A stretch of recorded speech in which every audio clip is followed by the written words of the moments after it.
Let's get more on this. We can speak to David DeRoche. He's a professor at the National Defense University. He joins us now from Washington, D.C. Really good of you to join us on the programme. Now, the Israelis often describe themselves as having the most moral army in the world, but tying an injured man to a windshield and using him as a shield can't be usual practice, can it, for any army during wartime? I don't think it's usual practice. I think this reflects individual indiscipline, and I think it's caused grave strategic damage to Israel. I hope that, well, it's not standard practice. I hope that the investigation will find out who did this, and there will probably, I hope there will be exemplary punishment doled out. Otherwise, you can make the fair case that this is evolving into policy. But again, there's a huge uprising or a huge revolt against this in the Israeli press. So, yeah, I don't think we'll see this become common. Well, the Israeli army have released a statement and they say the conduct of the forces in the video does not conform to the values of the Israeli military. But as we saw in our report, this is not the first time the army has said that its troops have ignored their orders. What does that tell us? Is the Israeli army losing control of its soldiers? That's always a concern. I mean, one thing that civilians tend to overlook, in civilian life, murder is the greatest crime you commit. In the military, it's mutiny.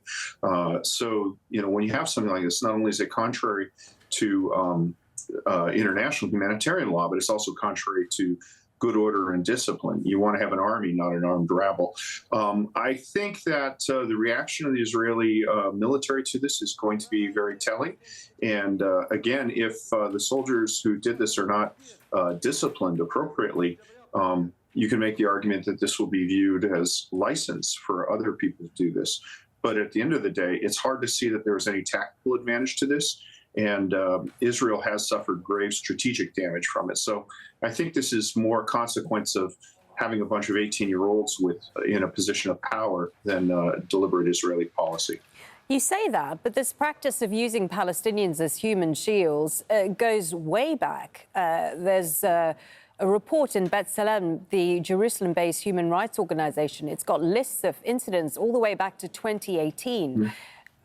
Legally, what are the ramifications of this if it indeed keeps happening? Yeah. Good question. So the guiding legal precedent here is the prosecution of General Masahiro Hama, who was the commander of Japanese forces in the Philippines when the Philippines were being invaded.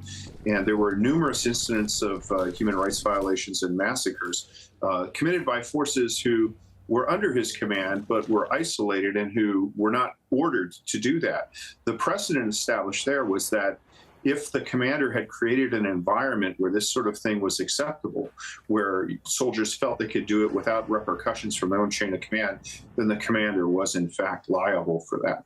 So that's why Israeli commanders are going to have to take action.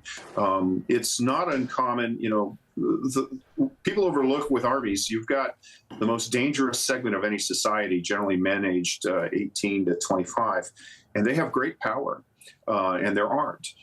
So that they tend to do stupid things from time to time, but it's responsible upon military commanders not just to punish infractions, but also to realize that their discipline of their soldiers sets policy. So I'll be watching this carefully, and I think people around the world will as well. I mean, which leads me to the next question. I mean, what sort of damage have incidents like this had on the Israeli army's reputation over the course of the last few months? Well, you're talking about it, and other people are talking about it. So it's a strategic, these soldiers probably were fooling around. There's no real tactical benefit to having this.